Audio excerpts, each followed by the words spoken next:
Well, here we are at Linn Jaw Falls, just outside of Livingston, and it is absolutely beautiful.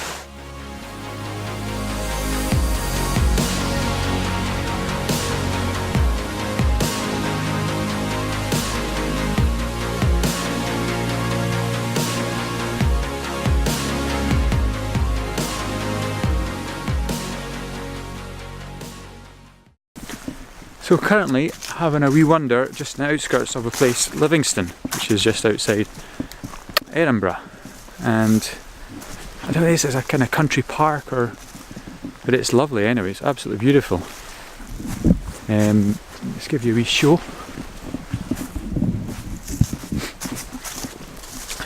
So this is in the back of just having a little search on 500 Pics website, which is pretty handy for looking at places that maybe you're going to, or places that are nearby where you live that you haven't really thought of exploring, and this is one of them.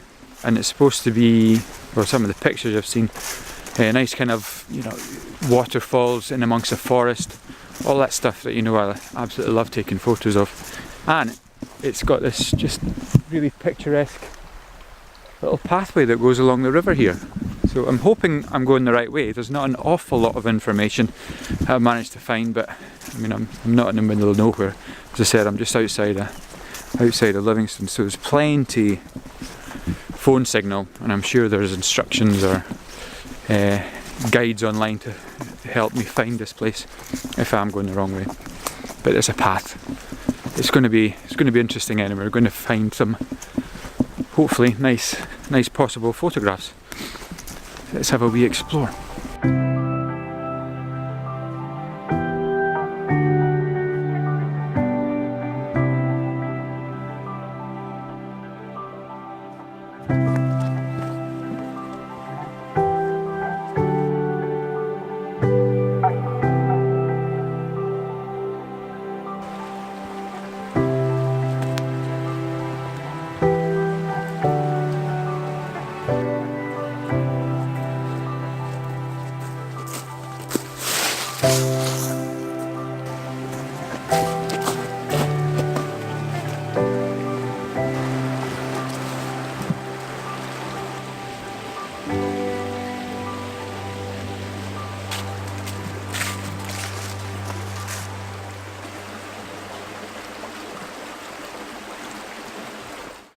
Well, here we are at Linn Jaw Falls, just outside of Livingston, and it is absolutely beautiful.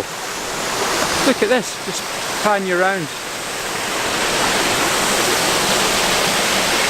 Gorgeous couple of sets of waterfalls. You got the kind of the bubbles that are coming off of that in the actual water, because it's a beautiful still bit of water. So loads of opportunities and lots of possibilities down here. Really, really nice. There was a bit of rainfall earlier today as well, and some yesterday, which I think has probably helped the water amount coming over the falls there. So it really does stand out. It's really quite beautiful. And you've got the moss covered rocks, and it really, I mean, I've got the place to myself as well. It's just what a beautiful little spot. So the next thing to do is find an ideal position to capture all this. Got a big rock here, spin you around. So I'm quite conscious of that being a bit overbearing in the foreground. But we've got some other nice rocks that I might prop myself up on top of that rock and take a photo from that vantage point. Looks a wee bit slippy, but there is stepping stones over to it. They're slippy as well, but I'm sure I'll be fine. So that's it, I'm going to go and set up.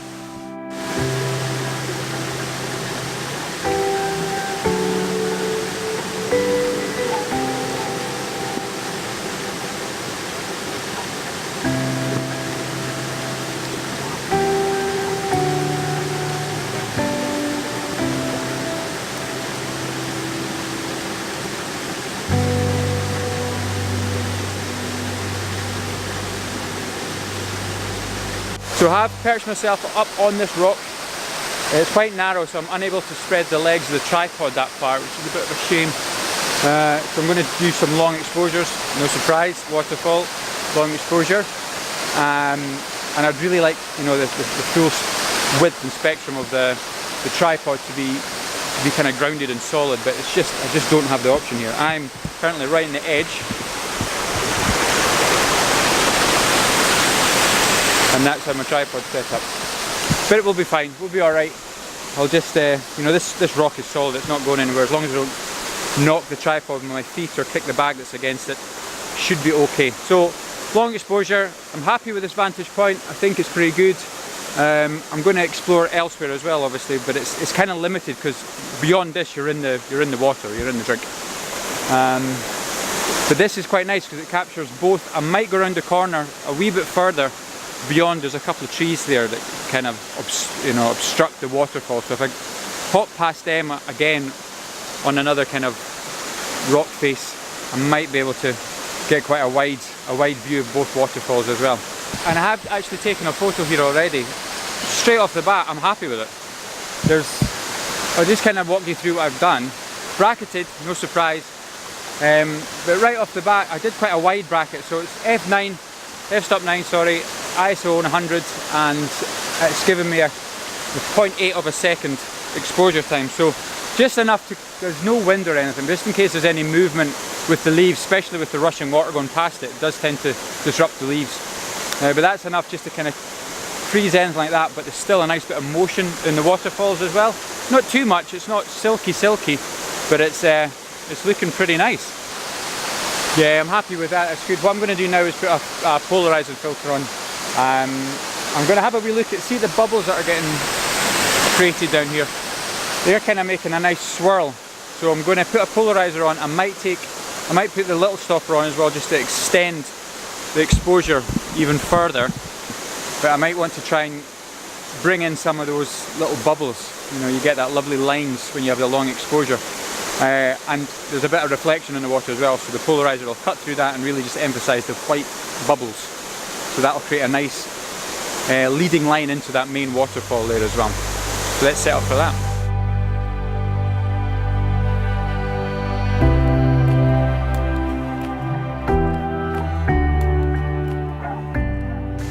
What I'm going to do now, I might actually, I'm going to lower the tripod position and go down quite a bit and start aiming up towards the waterfall. Just a different kind of perspective rather than your bog standard, because it's pretty much exactly the same height as me, just your standard setup for a tripod. But I'm going to try something a wee bit different and go right down.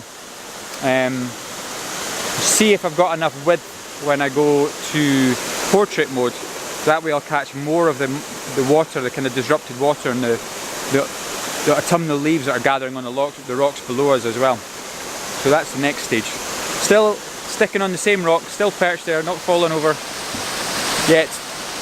One thing, I think I might have mixed up my little stopper and my big stopper cases. So I've got the little or the Lee filter. Oh, hold on. Someone calling. Thought that was the timer for the filter. What was I saying? Yes, I think I've got my filters mixed up in the wrong cases, because I've got the app, the Lee app, that tells you, you know, if you've got the little stopper or the big stopper. It works out how long you should really be exposing for. With that, you know, to compensate for pretty much the blackout of the filter. And every time I was doing it, I was obviously doing the 6 stops for the little stopper. And it was just, you couldn't see anything, so I don't want to disrupt, I don't want to take this filter off and disrupt everything. That's why I've just left it as is. So I'm trying this as a 10 stop big stopper. And I think that's what I've done. I've got the cases mixed up and I've been using the big stopper thinking it was the little stopper. Hey ho.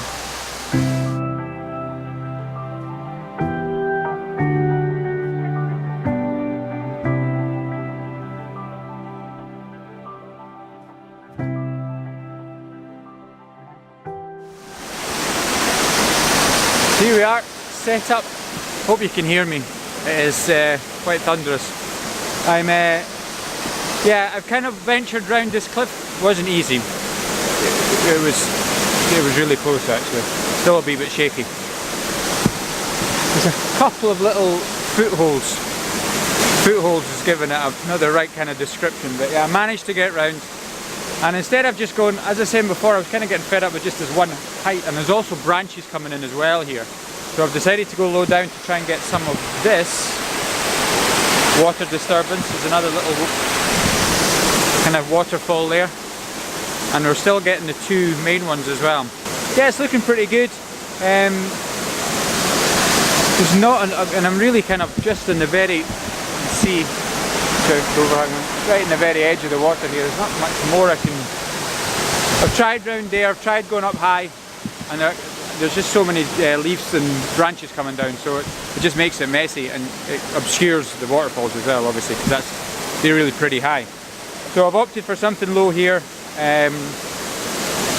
We'll see. It's really hard to try and have balance and get a good composition without sliding, because it's just all moss. So here we are. We'll give it a wee shot, and just about went again.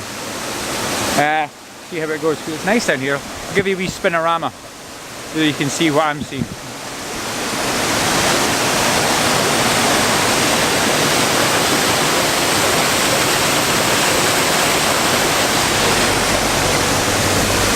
Such a delightful little place. It's gorgeous.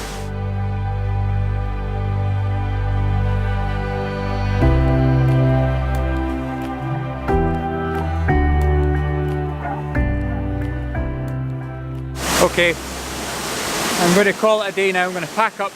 It's getting pretty dark, and head home. Try and beat the rush hour traffic as well. So it's a great little place. Loved it. I'm quite glad I came at this time of year as well, because of all the leaves that are in the water as well. And yeah, there's quite a lot of overhanging branches. So if they were filled with leaves, it would be lovely, but it'd be quite messy and busy. But I'd love to know what this place is like winter and snowfall. I think that'll be absolutely gorgeous. It's completely off the beaten track. I mean, it is official. You can actually find, there's a car park. It's a lay-by that I've just pulled up on, because on Google Maps it says that was a car park. It doesn't say not to park there, so I'm sure it'll be fine. But yeah, it's just gorgeous. It's easy afternoon trip, which is exactly what I did. Had lunch and decided let's go into the Linn Jaw Falls in Livingston. And yeah, really quite pleased with the little adventure. So I'm pretty excited about the photos, looking forward to getting them back into the computer, tweaking them, bringing them together, because they're all bracketed, no surprise, and pulling out the best parts of each image, be it the actual waterfall, the ripples in the water, the disturbance, the leaves, all that stuff. Varied shots just to capture every single one of them, as I always do, and then work at bringing the best elements into one image. Hope you liked the images, hope you enjoyed the video, and as always, if you did enjoy, like and subscribe, share, all that good stuff would be much appreciated. And I'll catch you guys next time.